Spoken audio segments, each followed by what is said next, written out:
আসসালামু আলাইকুম ওয়া রাহমাতুল্লাহ। প্রিয় দর্শক, আজকে আমি পবিত্র কোরআনের অলৌকিক শক্তি এবং আমাদের প্রিয় নবী সাল্লাল্লাহু আলাইহি সাল্লামের দেওয়া এমন একটি ওজিফা আপনাদেরকে বলবো, যে ওজিফাটি আমল করলে আপনার ঘর থেকে দরিদ্রতা দূর হয়ে যাবে, অভাব নামক জিনিসটাই আপনার ঘর থেকে পালিয়ে যাবে ইনশাআল্লাহ। আল্লাহ তাআলা পবিত্র কোরআনে ইরশাদ করেন, যখন কোরআন তেলাওয়াত করা হয় তখন চুপ থেকো এবং শ্রবণ করো, তার ফলে রহমত নাজিল হবে। সুপ্রিয় দর্শক, যে কোরআন শুনলে রহমত নাজিল হয়, তা পড়লে কতটুকু রহমত নাজিল হবে তা একবার চিন্তা করে দেখুন। এই রহমত মূলত রুহের খাদ্য। আমরা প্রতিদিন সকালে ঘুম থেকে উঠে যেমন নাস্তা করি, তেমনি কোরআন শরীফ পাঠ করাটাও মূলত রুহের নাস্তা এবং খোরাক। ফেরেশতাদের মধ্যে শুধু হযরত জিবরাইল আলাইহিস সালাম কোরআন পড়তে জানেন, অন্য কোনো ফেরেশতা কোরআন পাঠ করতে জানেন না। তাই যখনই কোনো লোক কোরআন পড়েন, সেটা নামাজে হোক বা এমনিতে কোরআন তেলাওয়াত হোক, সেখানে সাথে সাথে ফেরেশতাগণ হাজির হয়ে যান। কারণ তারা যেহেতু পড়তে জানেন না,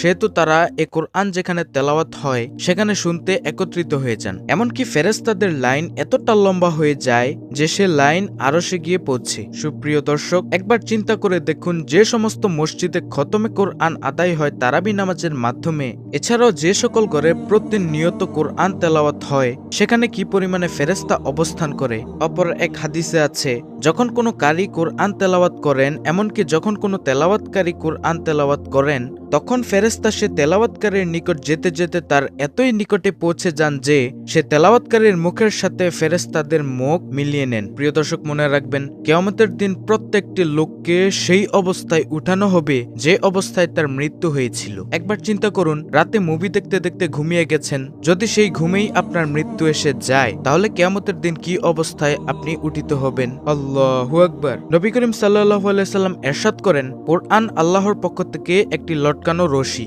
যার একটি মাথা তোমার হাতে এবং অপর মাথা তোমার প্রভুর হাতে। সুতরাং সে সকল লোক সৌভাগ্যবান যারা এই কোরআনের সাথে জুড়ে যান, মিলিত হয়ে যান, সব সময় কোরআনকে আঁকড়ে ধরেন। পবিত্র কোরআনে কিছু কিছু সূরা আছে যে সকল সূরার বিশেষ ফজিলত রয়েছে, তার মধ্যে সূরা ইখলাস। এই সূরাটি মাত্র 3 বার পাঠ করলে এক খতম কোরআন পড়ার সওয়াব পাওয়া যায়। এক সাহাবী নবী করিম সাল্লাল্লাহু আলাইহি সাল্লামের কাছে নিজের অভাব অনটনের অভিযোগ করলেন এবং বললেন, ইয়া রাসূলুল্লাহ সাল্লাল্লাহু আলাইহি সাল্লাম, আমার পরিবার অনেক বড়, কিন্তু আয় রোজগার কম। আমার জন্য দোয়া করুন বা আমাকে এমন একটি উপায় বলে দিন যাতে আমার দরিদ্রতা এবং অভাব অনটন দূর হয়ে যায়। প্রিয় নবী সাল্লাল্লাহু আলাইহি সাল্লাম ইরশাদ করেন, যখনই তুমি ঘরে যাবে তখন ঘরবাসীকে সালাম দিবে এবং ঘরে ঢুকে একবার সূরা ইখলাস পাঠ করবে। এটি দরিদ্রতাকে ধ্বংসকারী এবং দুর্বৃত্তকারী বড় ওজিফা। সুপ্রিয় দর্শক, তাই যখনই আপনি ঘরে ঢুকবেন তখনই পরিবারকে এভাবে আসসালামু আলাইকুম ওয়া রাহমাতুল্লাহ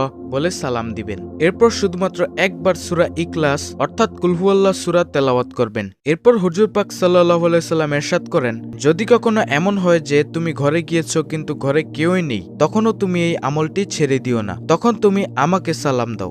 আসসালাতু আসসালামু আলাইকা ইয়া রাসূল আল্লাহ, আসসালাতু আসসালামু আলাইকা ইয়া হাবিব আল্লাহ। সাহাবী বলেন, সেদিন থেকে আমি এই আমলটি শুরু করে দিলাম, ঘরে গিয়েই সালাম দিয়ে তারপর সূরা ইখলাস পাঠ করতাম। এই আমলের বরকতে আমি তো ধনী হয়েই গেছি, খুব অল্প সময়ের সাথে সাথে আমার প্রতিবেশীও ধনী হয়ে গেল আমার সেই আমলের বরকতে। তাহলে এই হাদিস শরীফ থেকে আমরা দরিদ্রতার কবর রচনা করার জন্য যেই নববী ওজিফা জানতে পারলাম, তা হলো ঘরে প্রবেশ করবেন, ঘরে ঢোকার সাথে সাথে ঘরের বাসিন্দাদের সালাম দিতে হবে, এরপর সূরা ইখলাস একবার পাঠ করতে হবে। বিসমিল্লাহির রহমানির রহিম, কুল হুয়াল্লাহু আহাদ আল্লাহুস সামাদ লাম ইয়ালিদ ওয়া লাম ইউলাদ ওয়া লাম ইয়াকুল লাহু কুফুয়ান আহাদ, যার অর্থ হলো, বলুন তিনি আল্লাহ এক, আল্লাহ অমুখাপেক্ষী, তিনি কাউকে জন্ম দেননি এবং কেউ তাকে জন্ম দেয়নি এবং তার সমতুল্য কেউ নেই। আর যদি কখনো ঘরে কোনো লোকজন না থাকে,